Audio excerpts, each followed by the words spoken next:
mereka akan melakukan serangan antisipatori, serangan antisipasi. Jadi sebelum mereka mendapat serangan dari Iran, Israel sudah menyiapkan diri untuk melakukan serangan ke Iran duluan, ya, karena mereka tahu bahwa Iran akan menyerang Israel. Amerika Serikat akan berupaya sampai titik terakhir perang itu terjadi, mengupayakan agar tidak terjadi serangan dari Iran ke Israel atau dari Israel ke Iran. Iran bisa aja untuk kepentingan yang lebih besar, dia bilang saya nggak akan menyerang, tapi dengan catatan Israel tidak lagi menyerang Gaza. Program Tribun Sound Focus Tribuners kembali membersamai Anda hari ini bersama dengan saya Nila Irda. Tribuners, situasi di Timur Tengah belum juga mereda meskipun Iran yang sebelumnya berniat balas dendam atas kematian Ismail Haniyeh atau pimpinan Hamas belum juga melancarkan serangan balas dendam. Israel atau Iran seakan sedang sama-sama bersiap untuk mengumpulkan amunisi demi terlibat dalam konflik besar. Ada Rusia yang berada di sisi Iran sementara Israel sendiri dibackingi oleh sekutunya Amerika Serikat. Bagaimana kemudian potensi konflik dengan ikut sertanya dua negara? Dengan catatan kekuatan militer terkuat di dunia ini, Tribuners, saya akan membahasnya bersama dengan pakar hukum internasional, ada Prof. Hikmahanto Juwana, membersamai kita dalam Tribun Sound Focus. Selamat sore, Prof. Hikmah, apa kabar? Selamat sore Nila, sehat-sehat, alhamdulillah sehat saya Nila.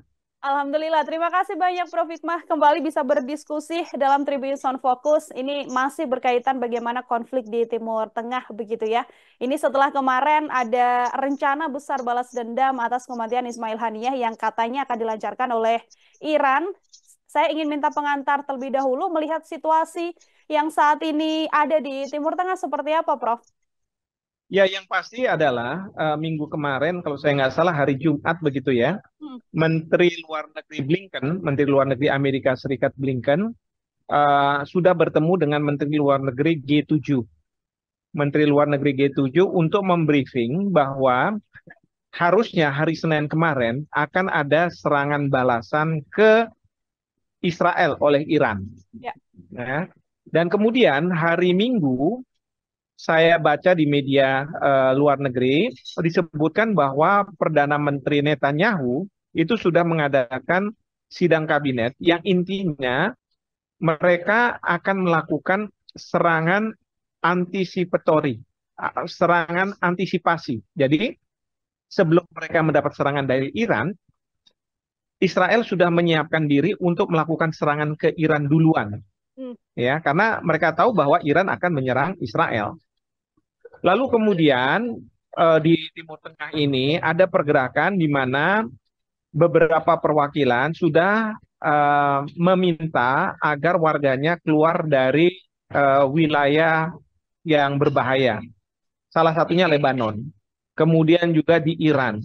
Ya, termasuk perwakilan Indonesia, kita juga minta warga kita untuk sementara keluar dari daerah konflik. Karena apa? Adanya potensi bahwa akan ada perang terbuka antara Iran dengan Israel. Nah, tapi sampai hari ini masih belum terlihat. Walaupun dari pihak Iran yang saya baca di media luar negeri, mereka mengatakan serangan balasan itu akan terjadi. Nah, cuman masalahnya kapannya ini yang jadi tanda tanya besar. Dan pertanyaannya adalah apakah negara-negara punya kesempatan untuk mendamaikan atau meredakan konflik ini. Mungkin mendamaikan tidak mungkin, tapi meredakan konflik ini.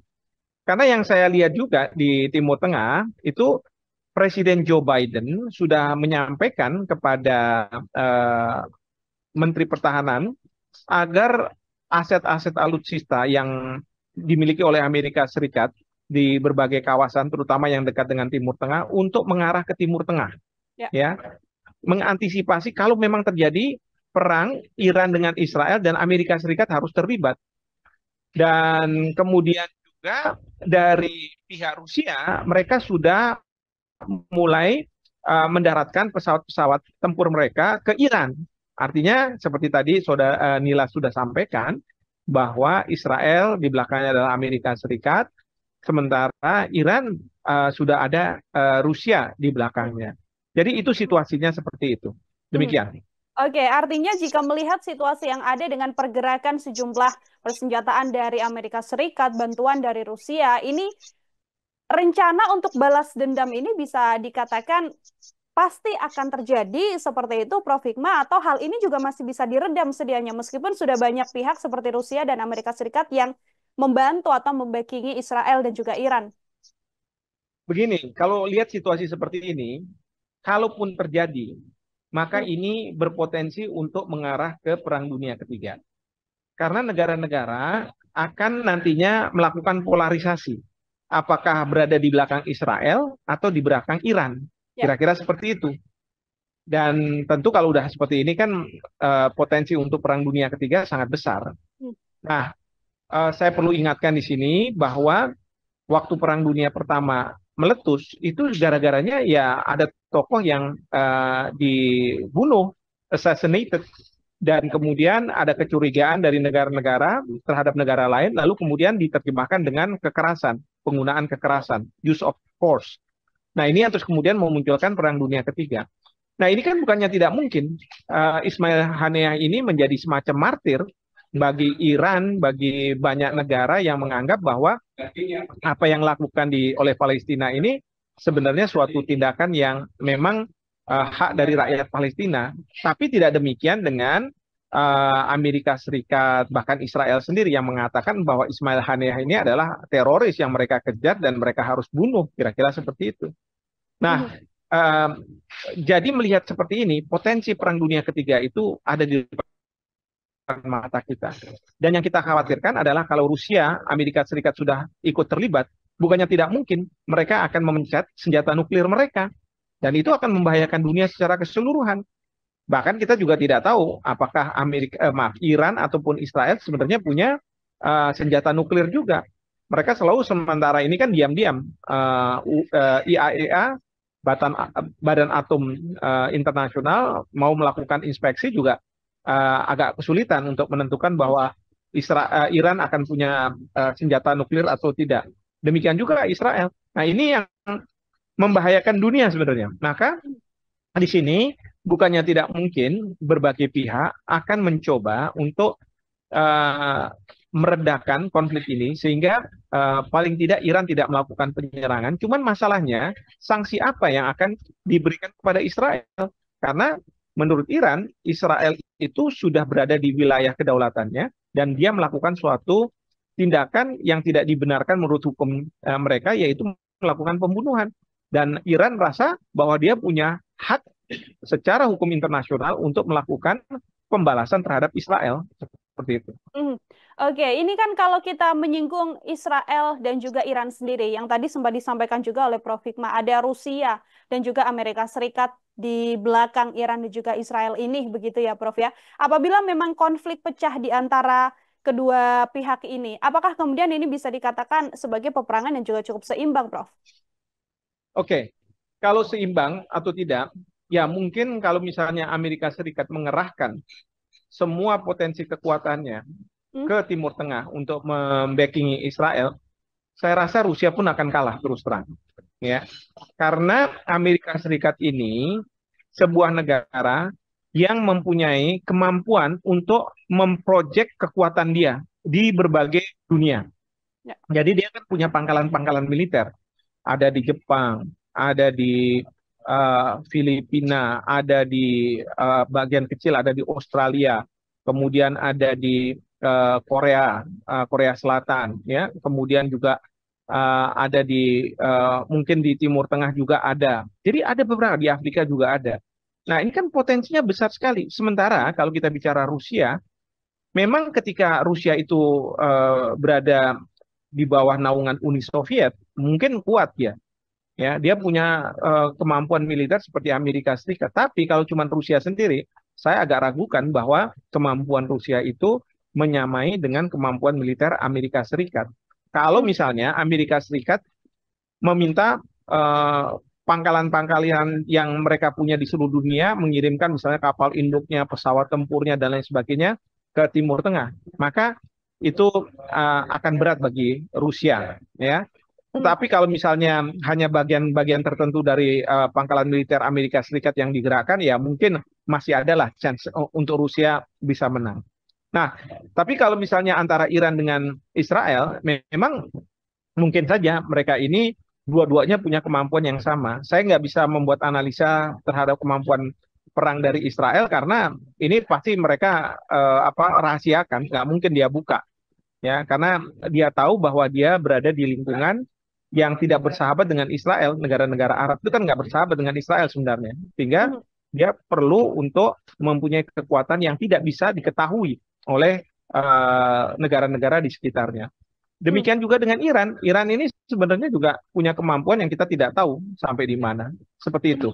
Oke, Amerika Serikat sendiri, Prof. Hikmah, ini kan seperti cukup gambling begitu ya. Di satu sisi Amerika Serikat mengatakan bahwa sudah mengirimkan pesan pada Iran dan juga Israel untuk kedua negara ini sama-sama menekan atau menahan diri untuk tidak saling menyerang. Tapi di satu sisi, justru Amerika Serikat juga secara terbuka dan terang-terangan mengirimkan persenjataan atau kapal perang mereka untuk mendekati wilayah Timur Tengah atau wilayah Israel sendiri. Kalau Prof. Hikmah menganalisa bagaimana sikap dari Amerika Serikat atas konflik di Timur Tengah ini seperti apa, Prof? Ya, memang kelihatannya mendua, tapi kan begini, Amerika Serikat akan berupaya sampai titik terakhir perang itu terjadi, mengupayakan agar tidak terjadi serangan Ya. dari Iran ke Israel atau dari Israel ke Iran, anticipatory self defense. Jadi mengantisipasi langsung menyerang duluan. Hmm. Itu yang diupayakan oleh Amerika Serikat. Nah, kemudian mungkin juga Amerika Serikat akan mengatakan pada Iran, oke, kalau misalnya untuk tidak kamu menyerang, apa yang kamu minta dari Israel? Ya, mungkin aja Iran akan bilang, ya saya minta Israel menghentikan serangannya ke Gaza. Ya, bisa aja seperti itu. Ya, nah itu kalau misalnya dilakukan seperti itu, maka perang itu tidak akan terjadi. Ya, tapi ini kan terus diupayakan sampai pada satu titik memang salah satu dari negara ini meluncurkan senjatanya. Ya, ini kan senjata jarak jauh mungkin yang harus digunakan, nggak bisa yang katakanlah pakai tank dan lain sebagainya, karena nggak berbatasan. Hmm. Jadi digunakan ballistic missile, ya, peluru kendali. Nah, nanti dari lawannya pakai anti peluru kendali dan lain sebagainya. Nah, ini yang akan terjadi. Nah, kalau misalnya nanti perang memang benar-benar terjadi, Amerika Serikat sudah mengatakan bahwa saya akan berada di belakang Israel, bukan di belakang Iran.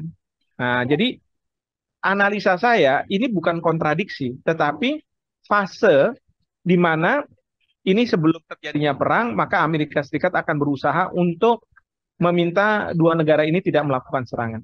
Tapi kalau misalnya terjadi memang benar adanya serangan dan kemudian perang itu uh, bereskalasi, maka Amerika Serikat akan ada di belakang Israel. Itu udah pasti. Sementara Rusia akan berada di belakang Iran. Hmm. Oke, ada upaya dari Amerika Serikat untuk meredam agar situasi konflik tidak semakin panas, namun di satu sisi ada ketegasan juga ya, Prof, ya, dari Amerika bahwa nanti apabila memang konflik pecah, sudah pasti Amerika Serikat berada di sisi Israel sendiri. Oke, Prof Betul. Hikmah, ini kan kalau kita berbicara Iran, kan tidak berdiri sendiri juga, karena di baliknya ada proksi-proksi kecil, katakanlah seperti Hizbullah di Lebanon, yang juga sejak kematian Ismail Haniyeh kan terus menyerang wilayah Israel juga. Kita juga Betul. masih punya Houthi Yaman yang juga masih sama-sama menjadi ancaman terbesar juga bagi Israel. Kekuatan-kekuatan proksi kecil-kecil ini seperti apa, Prof? Ya, memang kalau dilawankan dengan kekuatan Israel, memang mereka tidak ada apa-apanya. Tetapi yang dikhawatirkan adalah kalau mereka menyerang pemukiman-pemukiman sipil, Ya. ya, itu yang Israel khawatirkan. Ya, karena kemampuan mereka untuk membuat semacam kerusakan itu ada, tapi terhadap pemukiman rakyat sipil. Nah, di sini Israel sudah menyiapkan misalnya Iron Dome supaya bisa menangkis peluru-peluru kendali yang diluncurkan oleh Hezbollah di Lebanon atau oleh Houthi atau bahkan oleh Hamas di Ya. Gaza. Nah, itu mereka lakukan. Nah, cuman kan masalahnya mereka itu tidak bisa datang kemudian menangkap pelaku-pelakunya ini karena memang jaraknya yang agak jauh gitu ya Hmm. di Lebanon maupun di Houthi, dan kalau misalnya mereka ke sana ibaratnya mereka itu mengirimkan tentara yang mungkin dari segi jumlah bisa dihadapi oleh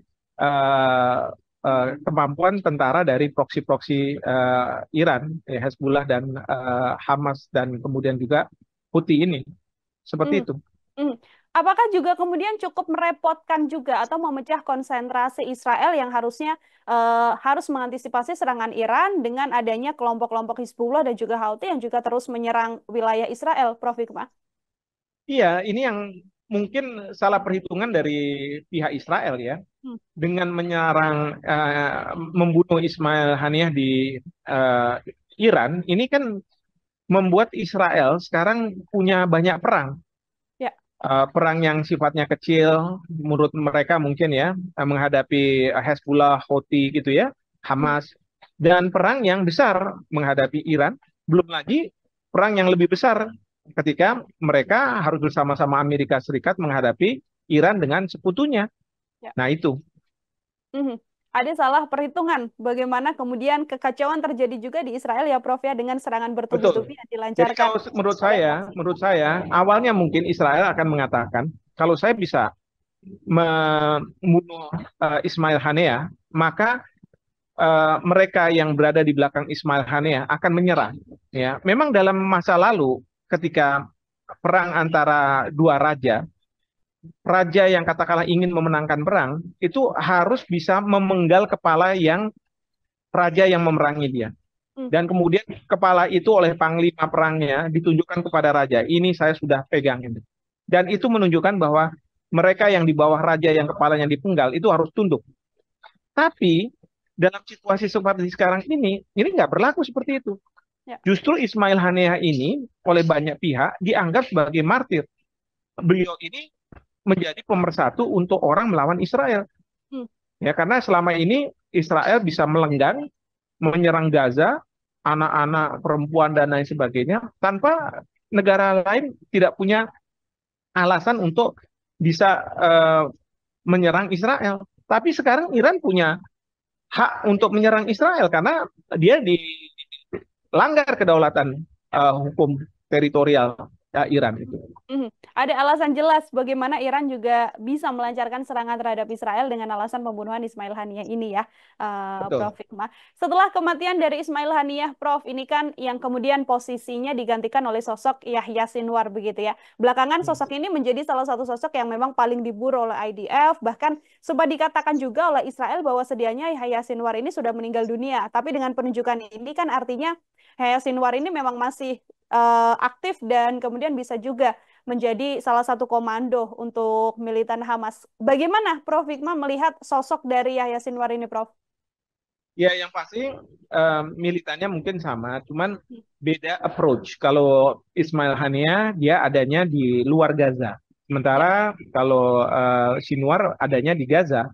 Hmm. Artinya Sinwar berperang bersama-sama pasukannya, sementara Ismail Haniyah lebih mencoba untuk menyelesaikan permasalahan dari luar Gaza, ya, ada di Qatar, ada di Iran dan lain sebagainya. Nah, kalau misalnya sekarang sudah ada perubahan seperti ini, ya bukannya tidak mungkin eh, para pejuang Hamas itu semakin militan karena pemimpinnya ada bersama-sama mereka. Nah, Hmm. ini yang harus dihadapi oleh Israel, gitu. Hmm.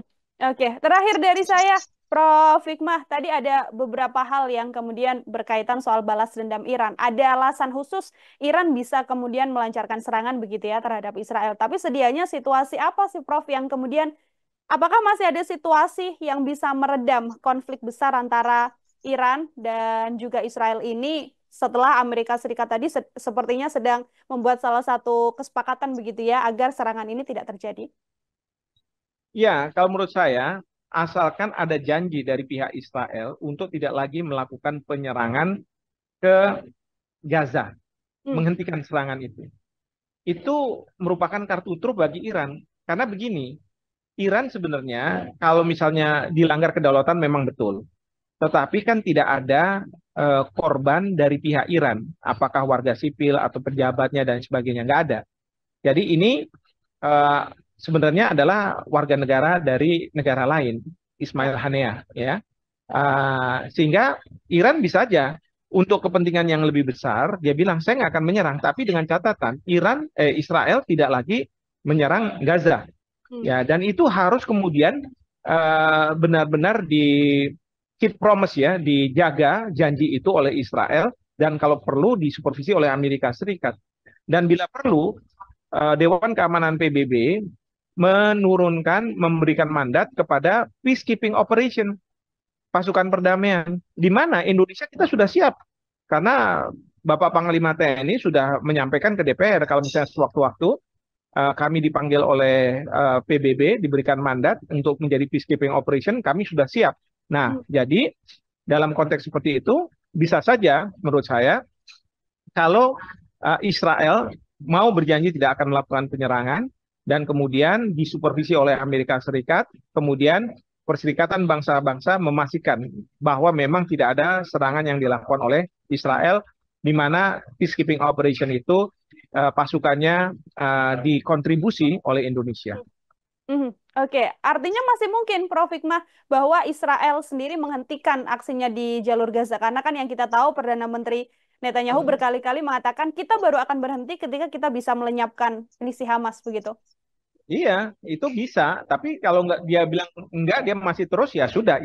Saya yakin Iran akan langsung menyerang Israel. Oke, baik. Terima kasih banyak, Prof. Hikmahanto Juwana. Luar biasa sekali diskusinya dalam Tribunnews Focus. Semoga lain kesempatan kita bisa berdiskusi lagi. Prof. Hikmah, selamat beraktivitas kembali, Prof. Selamat sore. Ya, selamat sore, makasih. Ya, Tribuners, demikian obrolan saya bersama dengan pakar hukum internasional Prof. Hikmahanto Juwana. Nantikan obrolan lain saya dengan sejumlah narasumber lain dan tema-tema lain. Saya Nila Irda, pamit undur diri. Terima kasih dan sampai jumpa. Download Tribun X sekarang. Menghadirkan lokal menjadi Indonesia.